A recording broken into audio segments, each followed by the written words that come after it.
The Rideau Canal of today forms an idyllic recreational waterway, passing through historic cities, towns and villages, farmland, wilderness, and cottage country.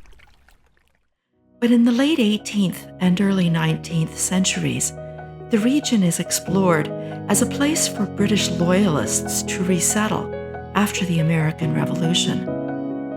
Later, it is surveyed as a route for a military canal. The canal is to transport troops and supplies between Montreal and the Great Lakes, and to bypass the exposed stretch of American border along the St. Lawrence River. This canal is to transit a wilderness region with no rail and few roads. And in the 18th and early 19th centuries, such roads as do exist are exceedingly rough. After the loss of the Revolutionary War with the Americans, the British need to settle retreating Loyalists. This situation leads to the first survey of the Rideau Corridor in 1783. The survey is carried out by Lieutenant Gershom French, assistant engineer with the Corps of Loyal Rangers. Along with an Indigenous guide, 2 members of the Provincial Corps of the British Army, and 2 French Canadians, the party travels by canoe up the Ottawa and Rideau rivers, making notes about the quality of the land for farming.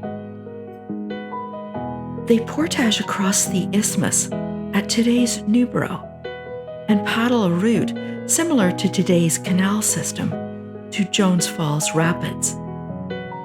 But south of the rapids, these early surveyors follow what is, at the time, the more obvious route. This 1783 route goes down the Whitefish River, through what are now the hamlet of Morton and Lower Beverly Lake, and on down the Gananoque River to the St. Lawrence. 12 years later, in 1795, another similar survey is carried out by Lewis Grant, a provincial surveyor. Grant's survey follows a similar route to that of Lieutenant French, but with 2 differences. Grant begins his survey at the St. Lawrence River and travels north up the Gananoque River. As well, Grant himself only personally travels as far as Sand Lake, between today's Jones Falls Locks and Davis Lock. But Grant includes notes from Indigenous sources about the lakes and portages up to the isthmus at Newborough and on into the Rideau Lakes and River. But in the early 19th century, significant localized geographic changes occur, changes which alter the flow of water in the wilderness of the Gananoque and Cataraqui watersheds. Early settler Lemuel Haskins constructs dams that divert waters that originally flowed from Jones Falls Rapids down the Whitefish and Gananoque rivers. He builds 2 dams to create mill ponds to supply water to his mills. One dam is in the Gananoque watershed, and the other is in the Cataraqui watershed. Together, the waters in these mill ponds back up behind the dams and flood into the Cranberry Marsh. This marsh is marked on Lewis Grant's 1795 map as impassable in summer. This new floodwater, however, creates drowned lands. The dams and flooding divert some of the water flow away from the Gananoque watershed and into the Cataraqui watershed. These early industrial changes to the courses of local waterways lead surveyors in the 1800s to choose the Cataraqui River and its watershed as the most obvious route for a canal to Kingston and Lake Ontario.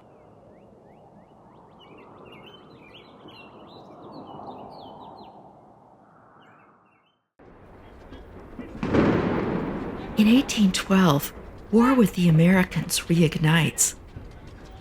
By the fall of 1814, after 3 years of war, a British Lieutenant Colonel, George MacDonald, discovers some disturbing plans by the Americans.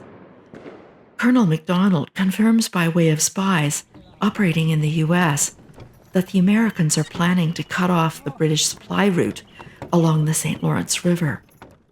This route is a critical artery that for 3 years has supported the British war effort on Lake Ontario and also on Lake Erie.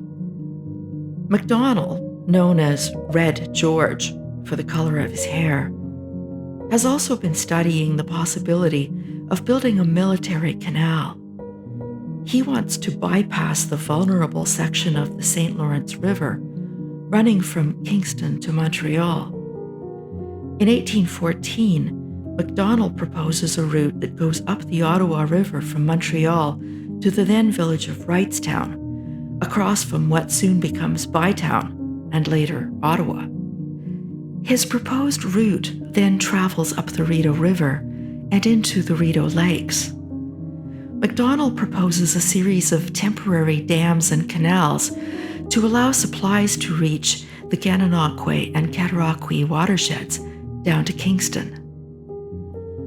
Lieutenant Colonel MacDonald sends all his findings and proposals to his commanding officer, Governor-in-Chief of the Canadas, Sir George Prevost. Prevost immediately begins to act on these proposals, but before anything significant can take place, the Treaty of Ghent is signed on December the 24th, 1814, ending the war. However, in British North America and in London, anxieties continue to run high that the Americans are not truly finished. These anxieties are well-founded. 3 years later, the Americans are busy building 2 military roads from the south into the St. Lawrence River Valley. Moreover, by 1825, the young American nation has completed the Erie Canal, connecting Lake Erie and Lake Ontario to the Hudson River.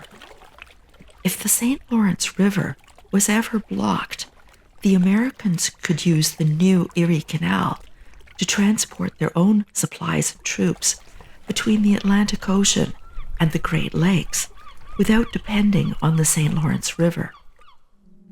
Meanwhile, on the British-Canadian side of the border in 1816, yet another survey is completed for the military, this time by Royal Engineer Lieutenant Joshua Jebb. Jebb's survey examines a route that, like MacDonald's, travels up the Rideau River. But Jebb is specifically instructed to survey Irish Creek, which flows into the Rideau River below Smith's Falls. Jebb's Irish Creek route bypasses the rest of the upper Rideau River and lakes entirely. This Irish Creek route then travels down to Lake Ontario and to Kingston by way of the now dammed upper Gananoque and Cataraqui watersheds.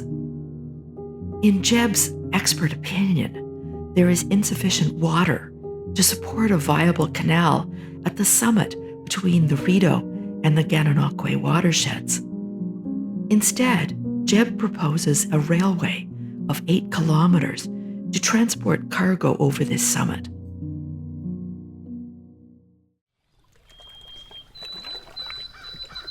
Still other potential canal routes are also explored. In 1822, 2 additional surveys are carried out, beginning on Lake Ontario.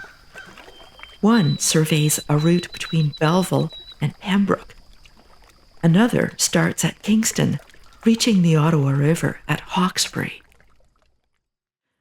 A year later, in 1823, the province of Upper Canada sends civil engineer Samuel Close to examine the various proposed routes.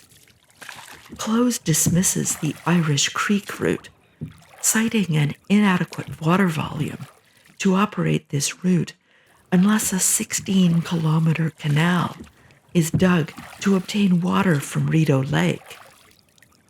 As well, he discovers that the summit to be crossed on the Irish Creek route is higher than the summit on the Rideau-Newborough Isthmus route. Accordingly, Close returns to the route originally proposed in 1814 by Red George MacDonald. This proposed route would follow the Rideau River and Rideau Lakes and cross the summit at the Newborough Isthmus. His proposal includes 40 kilometers of excavated canals, 50 locks, and numerous dams. It is notable for its very low cost estimate. This estimate will come back to haunt Lieutenant Colonel John By, who is ultimately tasked with building the canal for this unrealistically low price. Close later confesses that the low price was intended to be an incentive for the authorities to expedite the project. In any event, in 1825, Close's proposal is confirmed by a joint provincial commission representing the Upper and Lower Canadas. As well, his proposal is endorsed by a commission of Royal Engineers who further recommend lock dimensions that will coincide with those of other Montreal and Ottawa River canal locks. With the results of these two commissions, the project is finally approved by British Parliament and can, at long last, move forward. Colonel By arrives in Quebec in the spring of 1826. He spends the first few months reviewing all available information pertaining to the project. He travels to Wrightstown in September and moves immediately to choose the best site for the first set of locks.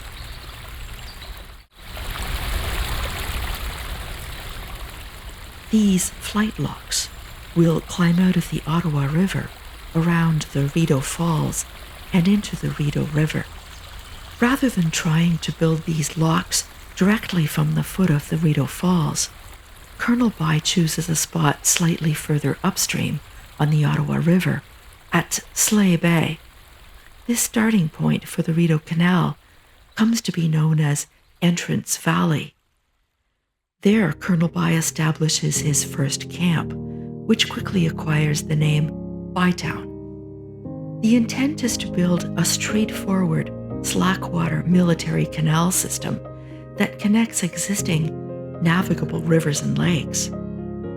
It is to be 202 kilometers long, of which only 32 kilometers will be new channels. Unlike most British canals of the time, it will have no towpaths, but will rely on transiting boats and ships to provide their own means of locomotion. It is to be straightforward, but the reality is quite different. This project has a complexity that has never before been attempted, and it is the single largest capital works project in the history of the British Empire at the time. The resulting canal system is a slackwater design, and it does connect existing lakes and rivers. But the required locks, weirs, dams, and spillways, along with numerous bridges and the new town site of Bytown, are entirely beyond anyone's wildest expectations.